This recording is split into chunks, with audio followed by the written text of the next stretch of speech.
Өмірден өтіп, жұмаққа жетіп, жайланғандар қаншама. Анасын сағынғандарға арнайы сағыныш басатын жырым.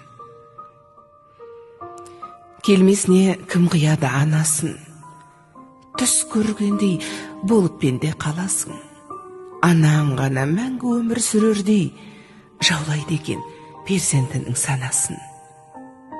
Мейлі анаң 100-ден асып кетсе де, кәрілігі қуып жүріп жетсе де, перзент үшін қартаймайды анасы, қиындықпен сынақтардан өтсе де.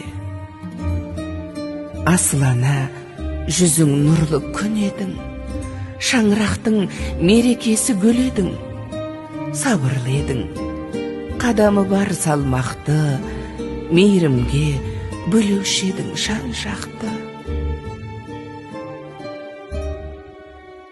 Барлық балам болса екен деп қасыңда, барлықтарын теңеп қойып асылға, бәрін бірдей көре алатын анашым, жасыңызды жетсе де бек ғасырға.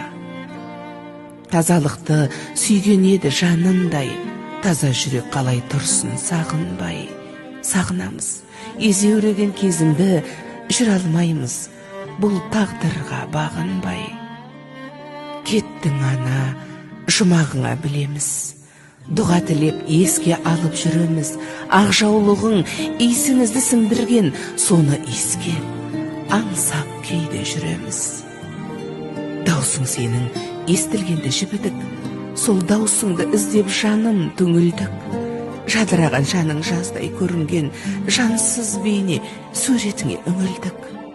Жап-жарық сендей сұлу болмаған, ұнамай тұр бұл тыныштық орнаған. Өзің барда шуылдаған немерең тып-тыныш боп есейгендей